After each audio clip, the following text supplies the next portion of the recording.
tutela judicial efetiva, a efetividade da tutela judicial dada pelos juízos de primeira e segunda instância, que são juízos naturais da causa penal, de cognição plena, não se pode transformar esses tribunais, seja um tribunal de justiça, tribunal regional federal, tribunais militares estaduais, onde existirem, em tribunais de mera passagem.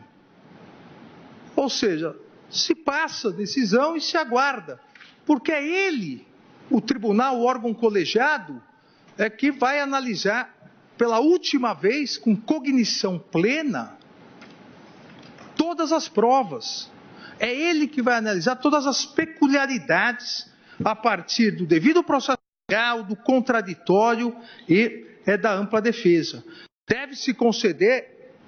eficácia a essa tutela judicial produzida pelos órgãos que compõem a primeira e segunda instância, órgãos que correspondem ao juízo natural.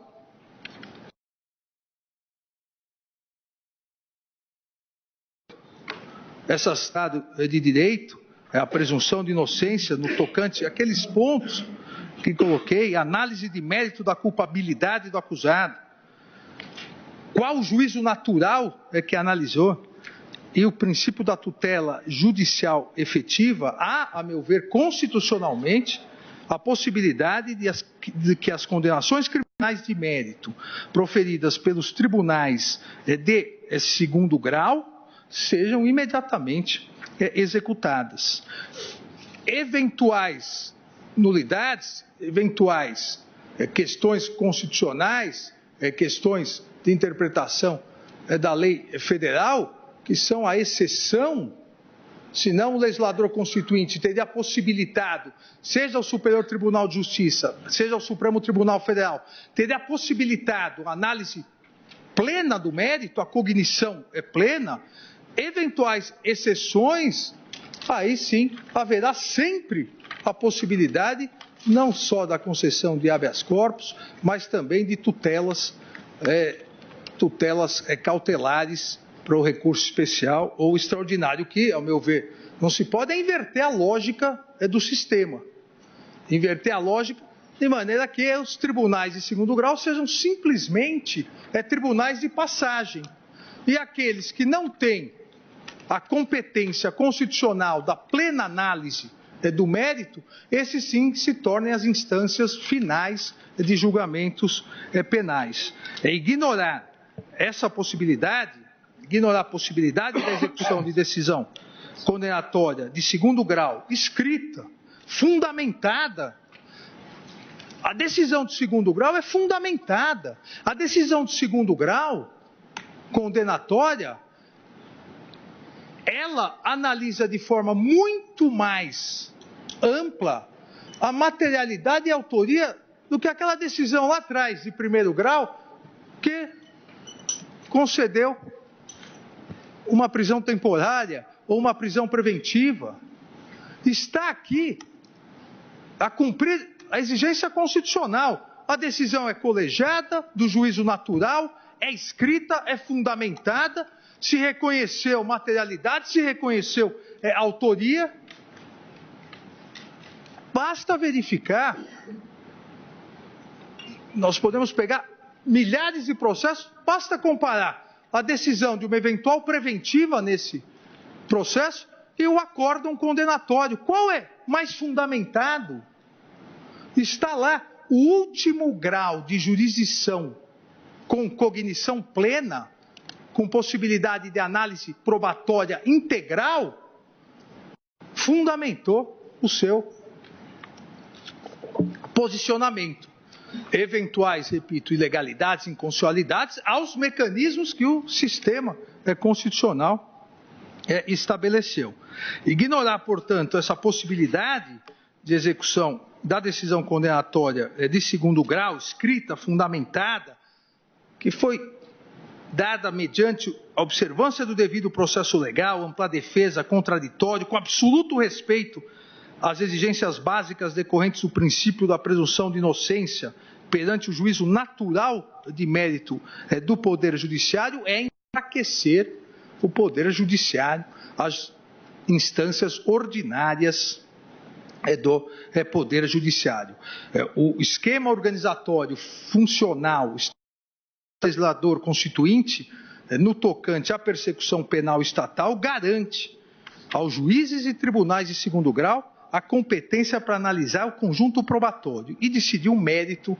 das ações penais. Foi que o ministro Nery da Silveira, no primeiro HC julgado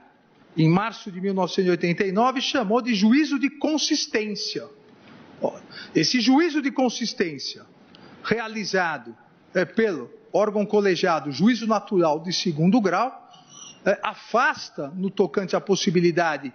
de prisão, afasta a presunção de inocência, porque há uma decisão colegiada escrita, fundamentada,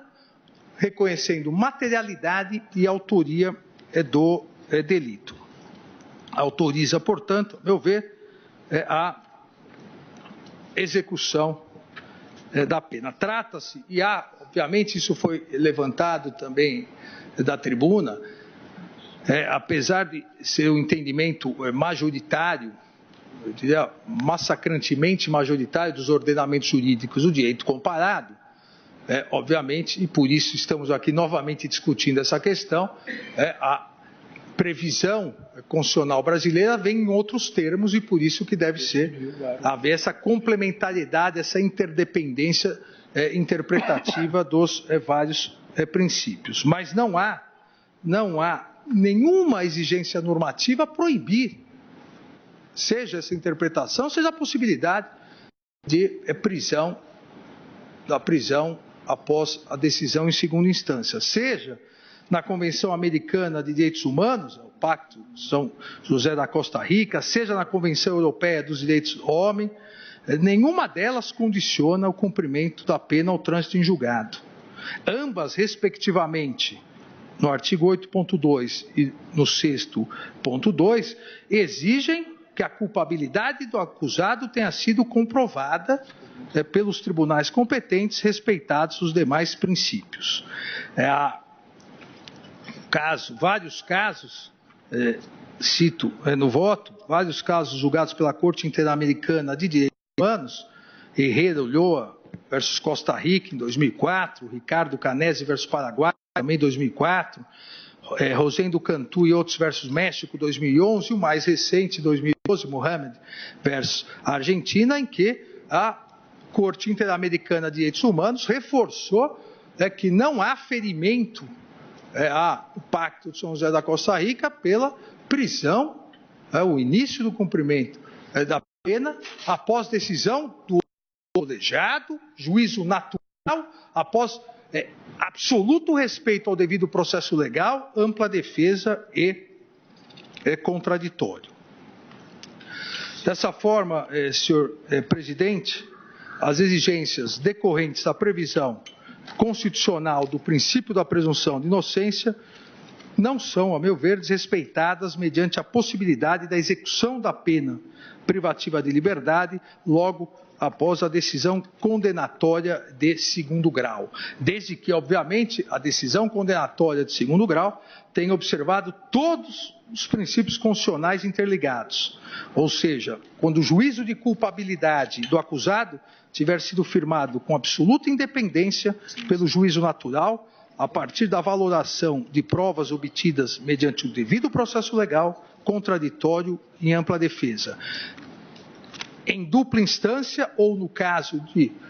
foro por prerrogativa, na instância colegiada, se exige a colegialidade da instância, decisão devidamente motivada, escrita, fundamentada, motivada de segundo grau, com o consequente esgotamento legal da possibilidade recursal de cognição plena e da análise fática, probatória e jurídica integral, em respeito ao princípio da tutela penal efetiva. Por essas razões, senhor presidente, pedindo novamente